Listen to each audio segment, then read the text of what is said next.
Well, thank you, Ian. Good morning, everyone. Today, I'd like to talk about the growing number of people who've become economically inactive since the pandemic, and the moral mission of reforming welfare to give everyone who can the best possible chance of returning to work. Now, the values of our welfare state are timeless. They're part of our national character of who we are as a country. We're proud to ensure a safety net that is generous for those who genuinely need it and fair to the taxpayers who fund it. We know that there are some with the most severe conditions who will never be able to work, and some who can no longer work because of injury or illness. And they and their loved ones must always have the peace of mind that comes from knowing they will always be supported.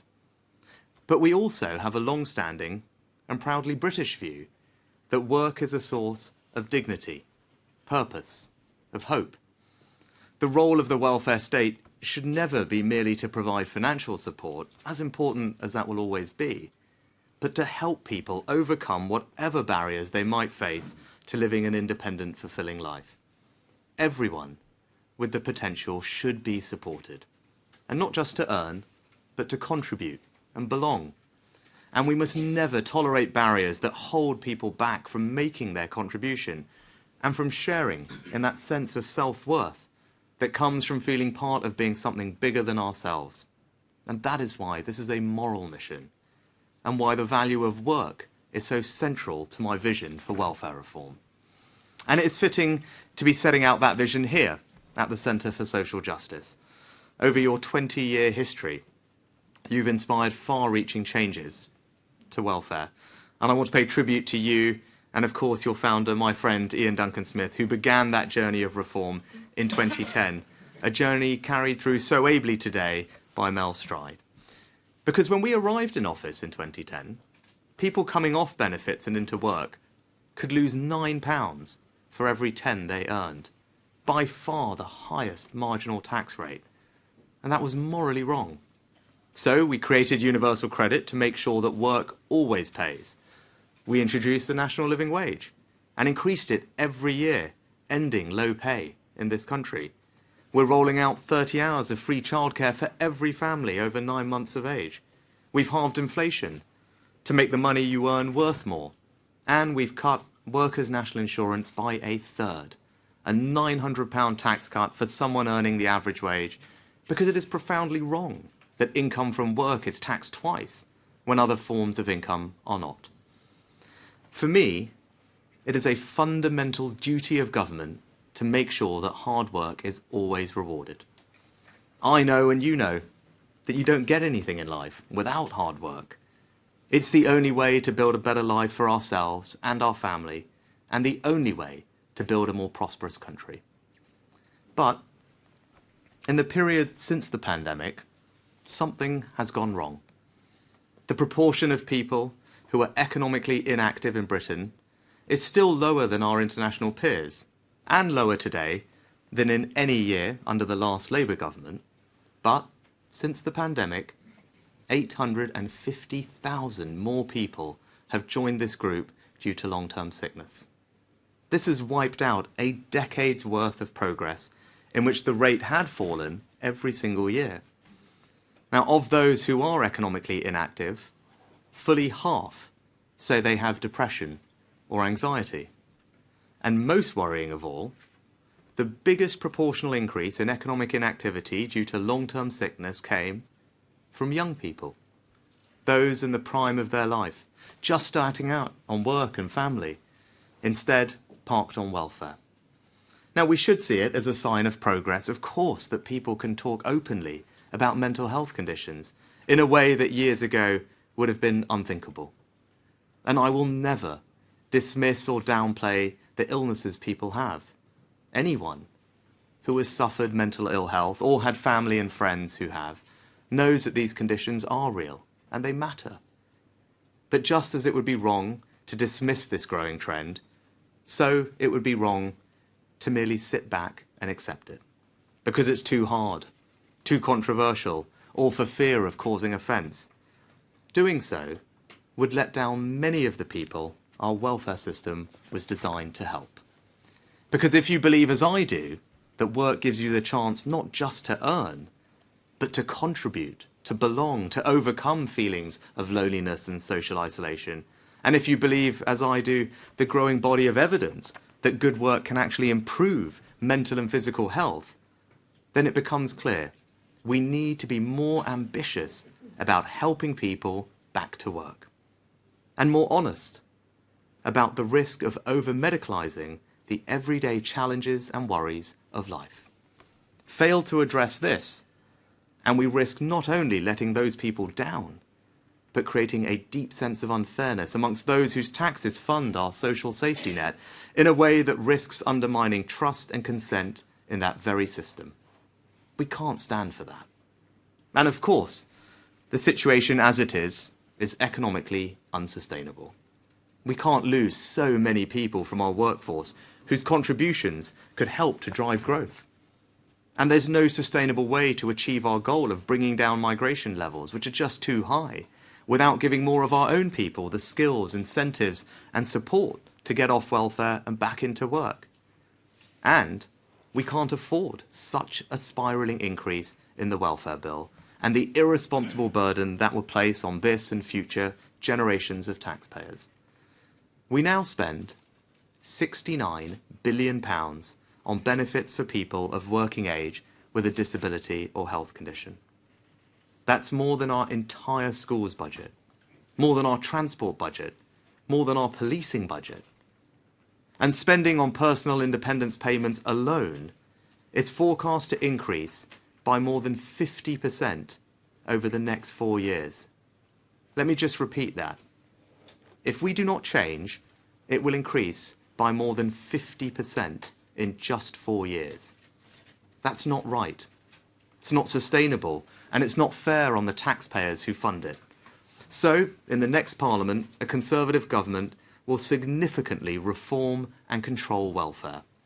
Now, this is not about making our safety net less generous, or imposing a blanket freeze on all benefits, as some have suggested. I'm not prepared to balance the books on the backs of the most vulnerable. Instead, the critical questions are about eligibility, about who should be entitled to support, and what kind of support best matches their needs. And to answer these questions, I want to set out today 5 Conservative reforms for a new welfare settlement for Britain. First, we must be more ambitious in assessing people's potential for work.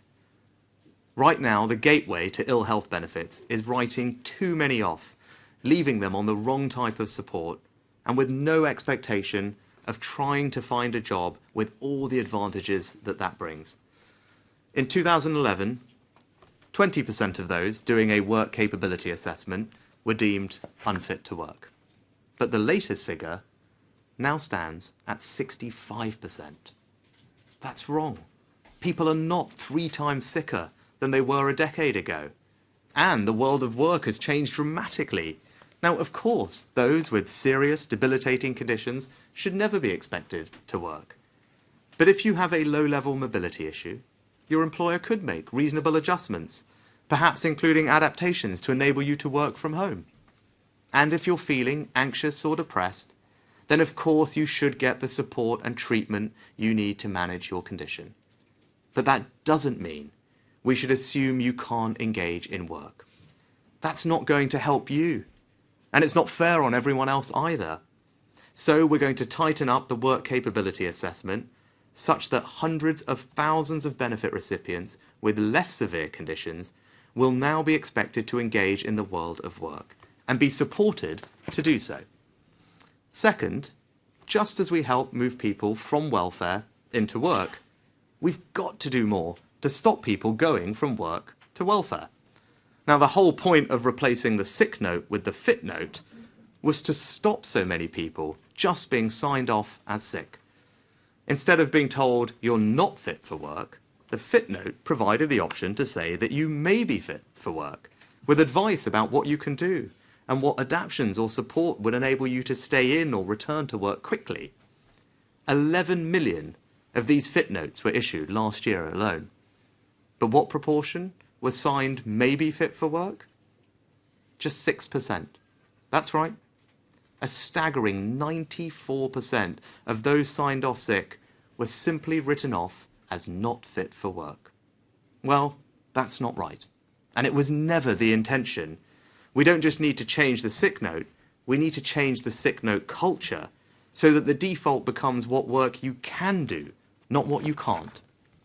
Building on the pilots that we've already started, we're going to design a new system where people have easy and rapid access to specialised work and health support to help them back to work from the very first fit note conversation. And part of the problem is that it may not be reasonable to ask GPs, who are perfectly very busy at the moment, assess whether their own patients are fit for work. It too often puts them in an impossible situation where they know that refusal to sign somebody off will harm that precious relationship with their patient. So we're also going to test shifting the responsibility for assessment from GPs and giving it to specialist work and health professionals who have the dedicated time to provide an objective assessment of someone's ability to work and the tailored support that they need to do so. Third, for those who could work with the right support, we should have higher expectations of them in return for receiving benefits. Because when the taxpayer is supporting you to get back on your feet, you have an obligation to put in the hours. And if you do not make that effort, you can't expect the same level of benefits. It used to be that if you worked just 9 hours a week, you'd get full benefits without needing to look for additional work. That's not right, because if you can work more, you should. So we're changing the rules. Anyone working less than half a full-time week will now have to try and find extra work in return for claiming benefits. And will accelerate moving people from legacy benefits onto universal credit to give them more access to the world of work. Now, one of my other big concerns about the system is that the longer you stay on welfare, the harder it can be to go back to work. Around 500,000 people have been unemployed for 6 months, and well over 250,000 have been unemployed for 12 months. These are people with no medical conditions that prevent them from working and who will have benefited from intensive employment support and training programs. There is no reason these people should not be in work, especially when we have almost 1 million job vacancies. So we will now look at options to strengthen our regime. Anyone who doesn't comply with the conditions set by their work coach, such as accepting an available job, will, after 12 months, have their claim closed and their benefits removed entirely. Because unemployment support should be a safety net, never a lifestyle choice. Fourth, we need to match the support people need to the actual conditions they have and help people live independently and remove the barriers they face. But we need to look again at how we do this through personal independence payments. I worry about it being misused. Now, its purpose is to contribute to the extra costs people face as they go about their daily lives. Take, for example, those who need money for aids or assistance with things like handrails or stair lifts. Often they're already available at low cost or free from the NHS or local authorities. And they're one-off costs. So it probably isn't right that we're paying an ongoing amount every year.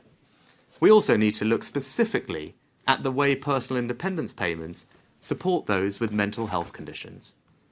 Since 2019, the number of people claiming PIP, citing anxiety or depression as their main condition, has doubled, with over 5,000 new awards on average every single month. But for all the challenges they face, it's not clear they have the same degree of increased living costs as those with physical conditions. And the whole system is undermined by the way people are asked to make subjective and unverifiable claims about their capability.